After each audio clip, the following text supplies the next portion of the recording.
Mistakes सुधारना ज़्यादा जरूरी था पहले। आपने तैयारी कैसे करी? बहुत से बच्चे ऐसा करते हैं कि YouTube पे आए, उन्होंने देखा 3 महीने का कोर्स है तो उन्होंने 3 महीने का कोर्स ज्वाइन कर लिया, क्लासेस ले ली। स्टार्टिंग में क्या होता है कि हम जब फाउंडेशन स्टार्ट करते हैं तब हमको लगता है कि थोड़ा जल्दी जल्दी हो जाए चीज़ें। मुझे ये पता था कि अगर मैंने 40-50 पे छोड़ा तो ये मुझे फाइनल सिलेक्शन तक तो नहीं ले जाएगी। इसमें सबसे ज़्यादा रोल मेरा यूट्यूब पे रहा है। जय हिंद साथियों, एक बार फिर से आप सभी का स्वागत है ओपन स्टडी गुरुकुल परिवार में। आज हमारे साथ हैं अभिषेक, और सबसे पहले अभिषेक जी से बात करेंगे और उनके बारे में जानेंगे।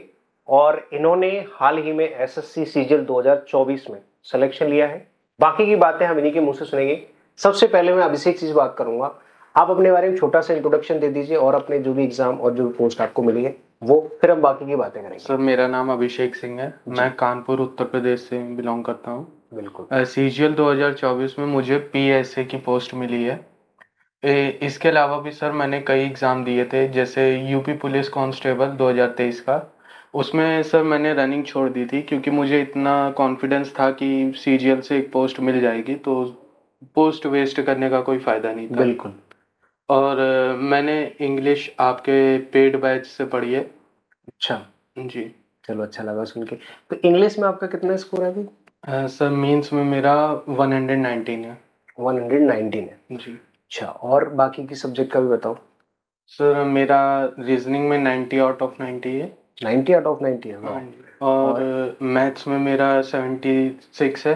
एंड जीएस में 76 कितने में से? 90 में से। 90 में से 76 है, एंड मतलब जीएस में 36 है मीन्स अच्छा। में। तो आप थोड़ा सा अपनी जो तैयारी में, आपने जो सब्जेक्ट, चारों सब्जेक्ट की तैयारी करी है, अब देखो आपको ये ऐसे मिला है, सिलेक्शन है आपका, तो ऑब्वियसली आपके पास एक अचीवमेंट है।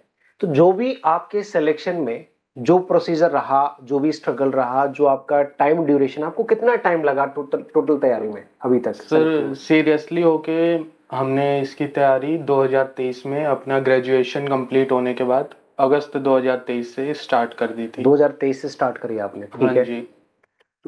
हाँ, उसमें बताओ। सर पहले मैंने अपना फाउंडेशन पूरी तरीके से ख़त्म नहीं किया, मतलब थोड़ा जैसे मेरा 70-80 हो गया।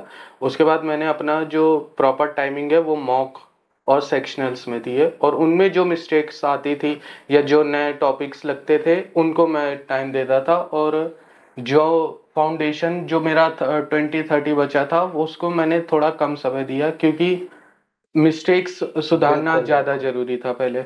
अच्छा, तो जैसे बहुत सारे बच्चों के अलग अलग डाउट्स होते हैं, मैं कोशिश करूंगा कि कुछ ऐसे कॉमन डाउट्स हों जो स्टूडेंट्स के, जो मैं आपसे पूछ सकूं। जैसे एक तो होता है कि आपने तैयारी कैसे करी, दो तरीके से करते हैं कि आपने बीच बीच में से आपने कर ली, जैसे आपने बताया कि पूरा फाउंडेशन नहीं पढ़ा, तो उसके कुछ डिसएडवांटेज आपने देखे कि आप, बहुत से बच्चे ऐसा करते हैं कि यूट्यूब पे आए, उन्होंने देखा 3 महीने का कोर्स है तो उन्होंने 3 महीने का कोर्स ज्वाइन कर लिया, क्लासेस ले ली, और उसके बाद में उनकी सारी चीजें क्लियर नहीं हुई तो उसको बाद में प्रॉब्लम झेलनी पड़ती है, ऐसा मेरा मानना है। तो आपको क्या लगता है, आपने शुरुआत में जैसे तैयारी करी उसके हिसाब से आप बताएंगे एक बार? सर स्टार्टिंग में क्या होता है कि हम जब फाउंडेशन स्टार्ट करते हैं तब हमको लगता है कि थोड़ा जल्दी जल्दी हो जाए चीज़ें। और फिर हम उसमें क्या करते हैं कि हम अपना सिलेबस 40 या 50% पे छोड़ के आगे बढ़ जाते हैं। बिल्कुल बिल्कुल। बट मुझे ये पता था कि अगर मैंने 40-50 पे छोड़ा तो ये मुझे फाइनल सिलेक्शन तक तो नहीं ले जाएगी। अच्छा। उसके लिए मैंने ये कोशिश करी कि जो इम्पोर्टेंट टॉपिक्स हैं, जो ज़्यादा वेटेज लेते हैं, उन्हें एक डीप नॉलेज में ले लिया जाए। जैसे मैथ्स में है, एज चैप्टर है, जो मैंने फाउंडेशन से नहीं पढ़ा था वो मैंने मॉक से ही धीरे धीरे किया। और इसमें सबसे ज़्यादा रोल मेरा यूट्यूब पे रहा है। जो मेरा 20-30 वाला % था वो यूट्यूब से ज़्यादा रहा है, क्योंकि यूट्यूब पे हम क्या करते, एक टॉपिक डालते, उसका एक मिनिमम वीडियो आ जाता हमारे पास, मिनिमम लेंथ का, तो उससे हमारा टाइम भी सेफ होता है और हमारा कॉन्सेप्ट भी क्लियर हो जाता है। चलो बहुत। तो आपने टोटल कितना तैयारी को टाइम दिया? सर वही अगस्त 2023 के बाद से हमने तैयारी स्टार्ट करी। ठीक है, तो आप एक बार मुझे बताओ शुरू से, जैसे आपने जब तैयारी शुरू करी है तब से लेके क्या क्या थोड़ी सी आपको प्रॉब्लम लगी तैयारी करते टाइम कि ये प्रॉब्लम्स स्टूडेंट्स की लाइफ में आ सकती हैं? सर सबसे बड़ी प्रॉब्लम मेरे सामने आई थी कि एक प्रॉपर गाइडेंस नहीं थी, जिससे टाइम मैनेजमेंट बिल्कुल नहीं हो पा रहा था। कि आज जैसे हम इंग्लिश पढ़ रहे हैं, मैथ्स पढ़ रहे हैं, तो रीजनिंग छूट जा रही है, या जीएस पढ़ रहे हैं तो मैथ्स और रीजनिंग छूट जा रही है, ऐसे कोई ना कोई करके सब्जेक्ट छूट जा रहा था। फिर उस चीज को आपने कैसे टैकल करा? उस चीज को सर ये तो था कि मैथ्स और रीजनिंग को प्रॉपर टाइम देना पड़ेगा। बिल्कुल।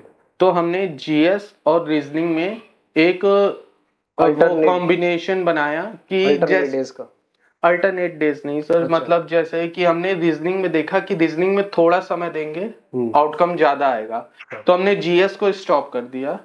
अभी हमने रीजनिंग पे पहले 1-1.5 महीना दिया, उसमें स्कोर थोड़ा 35-40 आने लगा, तो उसके बाद फिर वो मॉक और सेक्शनल से कवर होता रहा। अच्छा, ये सही है कि आपने देखा कि जिसमें कम एफर्ट्स में मार्क्स ज्यादा और जल्दी इंक्रीज हो रहे हैं, आपने उस पर काम करा जी। और जीएस में ज्यादा मेहनत और मार्क्स कम।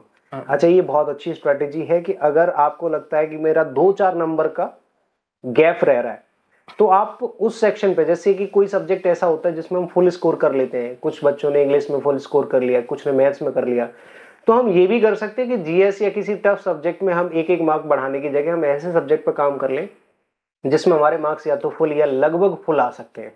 तो ये एक अच्छी स्ट्रेटेजी हो सकती है हमें 1-2 मार्क्स बढ़ाने के लिए। अच्छा, ये बहुत अच्छा लगा। बाकी मॉक्स वगैरह का कैसे आपने मतलब लगाए थे, मॉक वगैरह कि क्या रहता है, वीक में कितने मॉक देने चाहिए या ऐसा कुछ?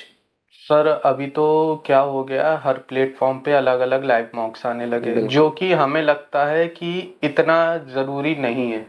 आप 2 प्लेटफॉर्म के नाम लेंगे, एक टेक्स्ट बुक, एक हॉलीवुड, आप इनके लाइव मॉक दीजिए, उतना सफिशिएंट है अभी के एग्जाम का लेवल देखते हुए। अच्छा, एक चीज मुझे अभी याद आई है, आपने बताया था कि आपका ये कौन सा अटेम्प्ट था, वो मुझे अभी याद आया।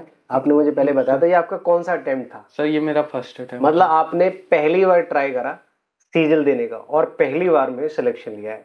पोस्ट कौन सी मिली है डजंट मैटर, बट एक सबसे बड़ी चीज ये होती है कि पहली बार आपने अटेम्प्ट दिया और पहली बारी में आपका सिलेक्शन हो जाता है।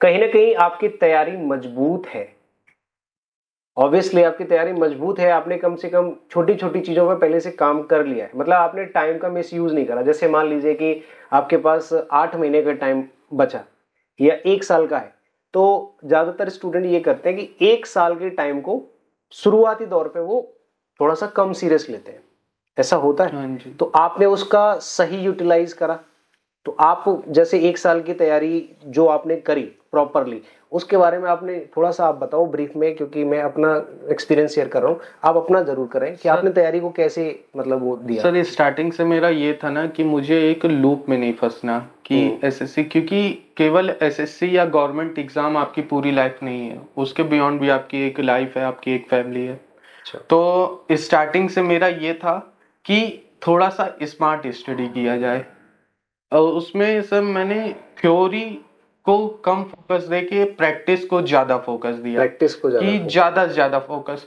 अब जैसे कुछ वोकैब्स याद करते हैं लोग, और वो 1 लाइनर याद कर लेते हैं बुक से, और फिर उसको उनको एक स्ट्रेटेजी पता चल गई कि बार बार रिपीट करना करना। इस चीज को मैं इजीली एक्सप्लेन कर सकता हूँ, क्योंकि मैं बच्चों को पढ़ाता भी तब भी मैं यही बोलता हूँ। जैसे ग्रामर की कोई थ्योरी है या मैथमेटिक्स के फॉर्मूलाज हैं या टाइप्स हैं, आपने एक बार पढ़ लिया, सीख लिया, एग्जांपल्स कर लिए, आपने कोई रूल कोई कॉन्सेप्ट सीख लिया इंग्लिश में, इवन आपने वोकैबुलरी भी आपने 100, 200, 500, 1000 याद कर लिए, लेकिन बच्चे क्या है, इन्हीं में फंसे हुए हैं कि कोई रूल ही याद कर रहा है, कोई फॉर्मूलाज रट रहा है, कोई टाइप्स पढ़ रहा है, वो उसने मैथ्स के नोट्स बना लिए, उन्हीं को बार बार रिवाइज कर रहा है। बट ऐसा नहीं है, देखो रिवीजन बहुत जरूरी है और फ्रिक्वेंटली रिवाइज करना भी जरूरी है, बट वहां पे एक ही चीज को आप रिवाइज कर रहे हो जो थ्योरेटिकली पढ़ाई गई है, तो आपका सिलेक्शन पॉसिबल नहीं है, क्योंकि आपको उन्हीं थ्योरीज पे, उन्हीं कॉन्सेप्ट्स पे, उन्हीं फॉर्मूलाज पे बेस्ड सवाल आपको ज्यादा से ज्यादा बनाने होंगे। बच्चे अक्सर पूछे सर ग्रामर के रूल्स कैसे याद करें, तो मैं उनको यही बोलता हूं कि ग्रामर के रूल्स एक बार आपने पढ़ ली और एक बार आपने रिवाइज कर ली, देन आपको तीसरी बार उनको ज्यादा फोकस करने की जरूरत नहीं है, आप उसके बजाय उन्हीं कॉन्सेप्ट्स पे बेस्ड सवाल कर सकते हो। आप यही कहना चाह रहे हो ना कि उन्हीं कॉन्सेप्ट्स पे आपने ज्यादा से ज्यादा सवाल करे, मतलब उन्हीं में बार बार घूमते रहने से अच्छा है कि आप उनकी बेस पे सवाल करो, तो आपको सीधे आइडिया हो जाएगा कि पेपर में कैसे सवाल आते हैं। ऐसे वोकैबुलरी का करा, बहुत सारे बच्चे बोलते हैं कि सर वोकैबुलरी याद नहीं होती, आप 1 लाइनर याद करने में लगे हुए हो, वो नहीं करना है ना, यही आप कहना चाह रहे हो। आपने वोकैबुलरी याद करी, जितने भी आपको वर्ड्स आए आपने उनके बेस पे प्रैक्टिस करी, तो एक अच्छी बात अभिषेक ने बताई है कि हमने थ्योरी सीखी, वोकैब याद करी 1 लाइनर, और उसके बेस पे ज्यादा से ज्यादा आपने एमसीक्यूज सॉल्व करे। प्रैक्टिस के साथ बस एक चीज और ऐड ऑन कर सकते हैं कि जैसे आपने एक क्वेश्चन पढ़ा, उसके 4 ऑप्शन हैं, तो आप क्वेश्चन के भी 3-4 वर्ड लिखें और ऑप्शंस के भी 3-4 वर्ड लिखें, तो उससे आपके पास मल्टीपल और ये जब आप करेंगे तो 100-200 वर्ड करने के बाद आप देखेंगे कि वर्ड्स रिपीट हो रहे हैं। आपने मैथ्स कहाँ से पढ़ा था वैसे? सर मैंने मैथ्स का वीओडी बैच लिया था आदित्य रंजन सर का। और रीजनिंग वगैरह? रीजनिंग सर वो था कि यूट्यूब से ही हो जाएगा। मतलब, हाँ जी, जो मुझे मिनिमम लेंथ की वीडियो लगती थी। अच्छा, जीके का थोड़ा सा बच्चों को डाउट भी रहता है, ठीक है, कि जीके को कैसे टैकल करें। मान लो कि कितनी भी मेहनत करने के बाद भी एवरेज मार्क्स वही 15, 18, 20 तक रहते हैं, तो इसको कैसे इम्प्रूव किया जाता है? और आपके कितने मार्क्स थे जीएस में टोटल? मेंस में सर 36 थे। 36 आउट ऑफ 75 तो कम है मार्क्स तो आपके। जीएस में आपने हाँ कम स्कोर किया है।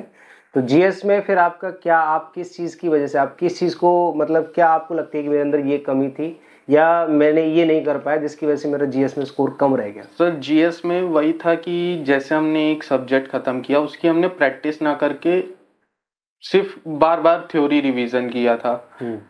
जैसे परमार सर का मैंने बैच पूरा उसको नोट्स बना के अच्छे से कंप्लीट किया। उसके बाद उनकी पीवाईक्यू सीरीज पार्ट 4 अच्छे से करी थी, और मेंस तक के लिए हमने फिर कोई वो सोर्स नहीं बदला था, वही मेरे नोट्स और सोर्स थे जिनसे हमने किया था।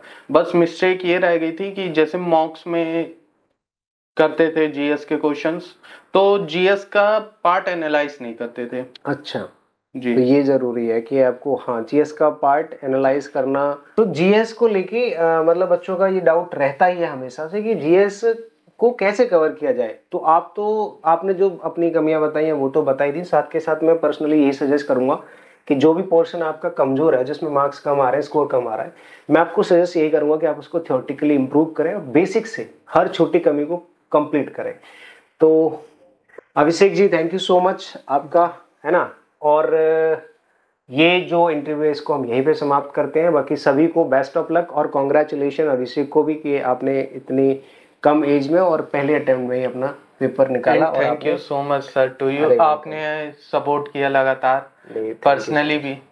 बिल्कुल, ऑलवेज वेलकम। अगर आप में से भी कोई स्टूडेंट, हम तो पर्सनली सबसे जुड़े होते हैं, टेलीग्राम पे भी, इंस्टाग्राम पे भी, इवन व्हाट्सएप पे मेरे साथ सबसे ज्यादा लोग जुड़े हुए हैं, उनके साथ मैं पर्सनली कनेक्ट रहता हूं। तो कोई भी बच्चा होता है ना, चाहे वो सिलेक्टेड हो या नॉन सिलेक्टेड हो, वो मेरे साथ कनेक्टेड रहता ही है। तो एक बार फिर से अभिषेक आपका बहुत बहुत धन्यवाद, यहाँ आए, आपको कॉन्ग्रेचुलेशन।